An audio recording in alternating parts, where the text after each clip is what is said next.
அன்பு சகோதர சகோதரர்களுக்கு வணக்கம். நான் அடியன் பிரம்மன் ஸ்ரீ சங்கர் பேசிக் கொண்டிருக்கிறேன். இன்றைக்கி பார்த்திங்க அப்படின்னா நாம் டெக்னாலஜியில் ரொம்ப அதிகமாக முன்னேறிட்டோம்.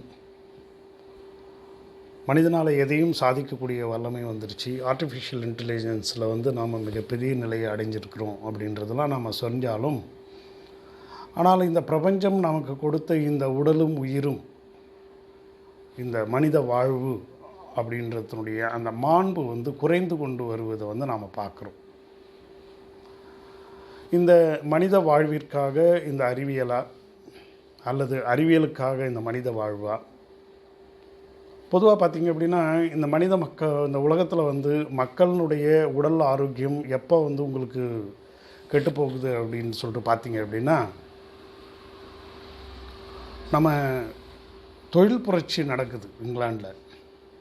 அந்த தொழில் புரட்சி நடந்து பணம் அப்படின்ற ஒரு விஷயத்தை இந்த உலகத்தில் இன்ட்ரடியூஸ் பண்ணுறது மூலமாக தான் நம்முடைய மனித வாழ்வினுடைய அந்த மாண்பு என்பது சற்று கொஞ்சம் கொஞ்சமாக தேய்ந்து இன்றைக்கி மனித வாழ்க்கை என்பதே ஒரு மிகப்பெரிய கேள்விக்குறியாகவே போயிடுச்சு. இப்போ நாம் அறிவியல் வளர்ச்சிகளில் பண்ணுறோம், பெரிய பெரிய சாதனைகளை நாம் இது பண்ணுறோம். ஆனால் மனிதர்கள் இந்த பூமியில் ஆனந்தமாக வாழ வேண்டிய ஒரு விஷயத்தை பற்றி யாருமே பெருசாக பேச மாட்டேன்றாங்க. அப்படியே அவர்கள் பேசினா கூட கேளிக்கைகளை தான் மனிதனுடைய மிகப்பெரிய விஷயம். கேளிக்கைகள், என்டர்டெயின்மெண்ட்டு தான் மனிதனுடைய ஒரு மிகச்சிறந்த ஒரு சந்தோஷ குறியீடாக பார்க்குறாங்க.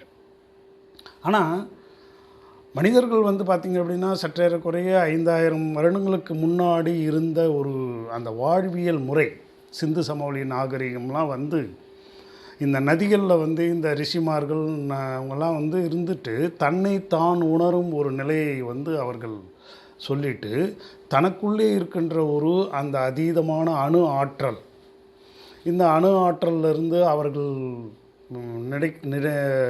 செயல்படுத்திய அசாதாரணமான ஒரு விஷயம். அதாவது எப்படின்னா, சித்தர்கள் என்ற ஒரு நிலை. சித்தம்னா என்ன? இந்த சாதாரண ஒரு மனிதன் இருக்கிறான், அவன் சாதாரண ஒரு வாழ்க்கை வாழறான். ஆனால் அவனே தன்னுடைய மனதை ஒடுக்கி அடக்கி உட்காரும் பொழுது அவனுடைய உடம்பில் இருக்கின்ற அந்த உயிராற்றல் என்பது இந்த அணுக்களிலிருந்து பெருகி, அதாவது சொல்கிறோம், ஒவ்வொரு செல்கள்லேயும் 0.7 வோல்ட் மின்காந்த ஆற்றல், மின்சாரம் நம்முடைய ஒவ்வொரு செல்லுலேயும் இருக்குன்றாங்க. இப்போ இதயம்னு எடுத்துட்டிங்க அப்படின்னா, இந்த இதயத்துலேயே பார்த்திங்க அப்படின்னா எலக்ட்ரிக்கல் இம்பல்ஸ் தான் உங்களுக்கு இருந்துகிட்ருக்குது. இந்த இதயமாகப்பட்டது நம்முடைய உடம்புல இருந்து சக் பண்ணி எடுத்து ரத்தத்தை உங்களுக்கு பம்ப் பண்ணி உடல் முழுக்க உங்களுக்கு அனுப்புது. இப்படிலாம் ஒரு விஷயம் இருக்கும் பொழுது, இப்போ நம்மளுடைய மனம் வழியாக இந்த எல்லா விதமான விஷயமும் நம்மளுடைய உடம்பில் இருக்கிற சக்தியெலாம் விரயமாயிட்டு நம்ம கடைசியில் செத்து போகிறோம்ன்ற ஒரு நிலையாகுது. ஆனால் ஒரு 2000-3000 வருடங்களுக்கு முன்னாடி இருந்த சித்தர்கள், ஈவன் இன்றைக்கி இருக்கிற சித்த பெருமக்கள் கூட சரி, நம்ம உடம்பின் மூலமாக, இந்த உயிரின் மூலமாக எந்த ஒரு விஷயத்தையும் நீங்கள் சாதிக்கலாம். இன்றைக்கி மனுஷன் சாதிக்கிறது எல்லாமே அறிவியல் பூர்வமான சாதனைகள், இயந்திரம் விஷயமான சாதனைகள். இன்றைக்கி பாம்பன் பிரிட்ஜில் கட்டுறதுலேருந்து உலகம் எங்கும் இருக்கின்ற இந்த எல்லா விதமான கட்டுமான விஷயங்கள்லாம் பண்ணுறது எல்லாமே மனிதனுடைய இந்த இயந்திரவியலை வச்சு நம்ம பண்ணுறோம். ஆனால் சித்தம் என்று சொல்லக்கூடிய இந்த உடலியலை வச்சு இந்த மனிதன் ஏற்படுத்திய ஒரு அசாதாரணமான ஒரு நிலை, தேவநிலைன்னு சொல்லலாம். அது எப்படி நடக்குது அப்படின்னா, இந்த மனம் வெளியில் போய் அழிஞ்சு போகாமல் இந்த மனசை உள்ளுக்குள்ளேயே நிறுத்திட்டு மனம் அமைதி பெறும் பொழுது இந்த உள்ளுக்குள்ளே ஏற்படுகின்ற இந்த ரசவாதம், இதுதான் ரசவாதம்னு சொல்லுவாங்க. அப்போ ரசவாதம்னா, ரசம் என்பது விந்துன்னு சொல்லுவாங்க. இந்த விந்துனா உயிராற்றல், விந்துனா விதை. இப்போ எப்படி ஒரு ஆலமரம் ஒரு சின்ன ஒரு விதையில் வருதோ, அதே மாதிரி நாமளும் ஒரே ஒரு விதை என்கின்ற அந்த சுக்கில செல், ஸ்ட்ரோனித செல் ரெண்டும் ஒன்றா சேர்ந்து ஜைகோட்டு, இந்த ஜைகோட்லேருந்து தான் ஒரு மனிதன் வருகிறான்.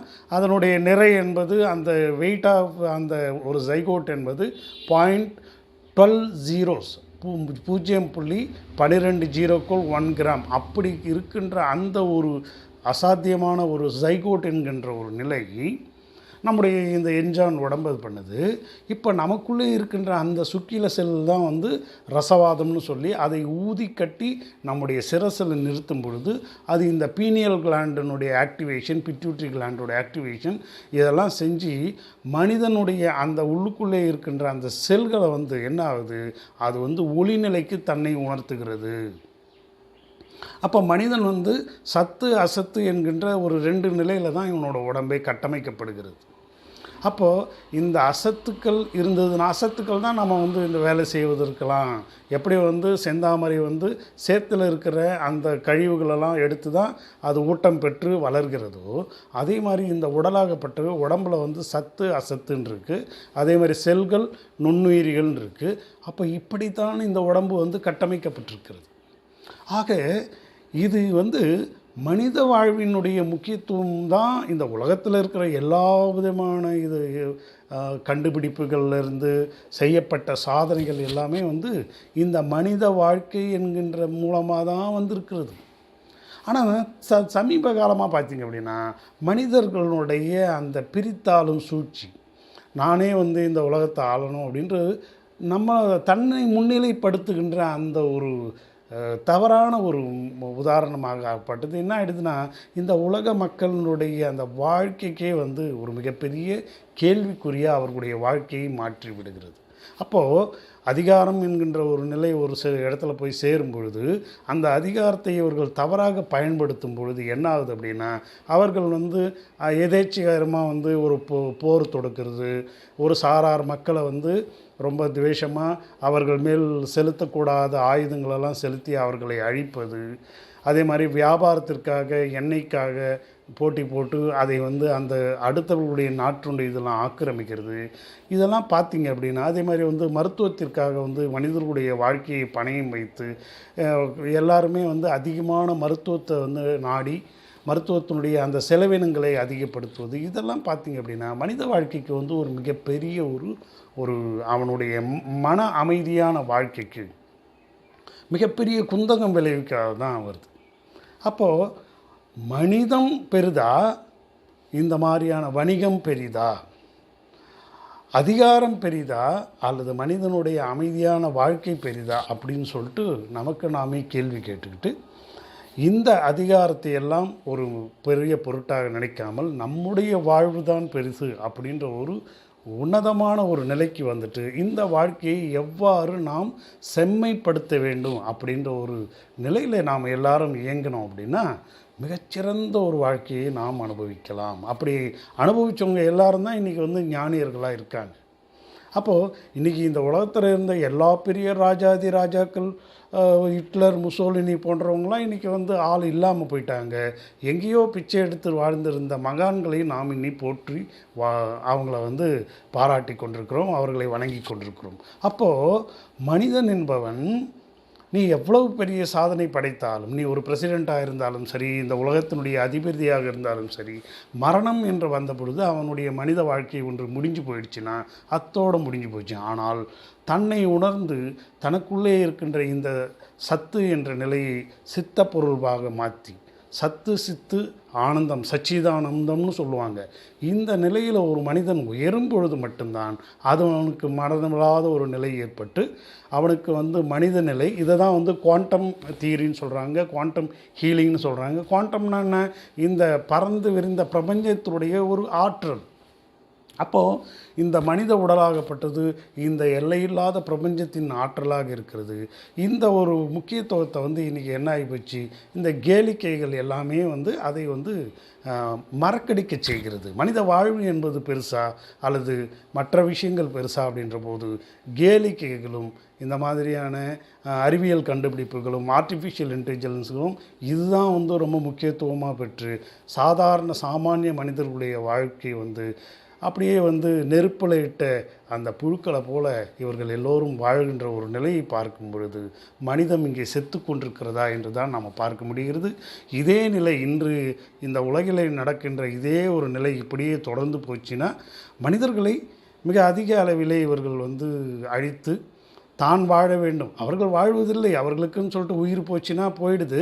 பட் இருந்தாலும் அந்த ஆட்சி அதிகாரங்கள் தன்னுடைய கையில் இருக்கும் பொழுது அவர்கள் இதை வந்து மிகப்பெரிய அளவிலே துஷ்பிரயோகம் செய்து பெருவாரியான மனிதர்களுக்கு மிகப்பெரிய துன்பத்தை கொடுத்து கொண்டிருக்கிறார்கள். மாறாக இதை வந்து இந்த சித்தத்தை உணர்ந்து, மனிதனுடைய முக்கியத்துவத்தை உணர்ந்து, மனித வாழ்வினுடைய அந்த பேருமையை உணர்ந்து இந்த உலகத் தலைவர்களும் உலக மக்களும் இந்த கேளிக்கையை பிரதானமாக கொண்டிருக்கின்ற அந்த மக்களும் உணர்ந்து வாழ ஆரம்பித்தால் இந்த மனித வாழ்க்கை இங்கே சொர்க்கமாக இருக்கும் என்பது நிச்சயமாக உண்மையாக முடியும். அதைத்தான் நம்முடைய ரிஷிமார்களும் சித்தர்களும் நடத்தி காட்டினார்கள். அது இன்று அருகி வருகிறது.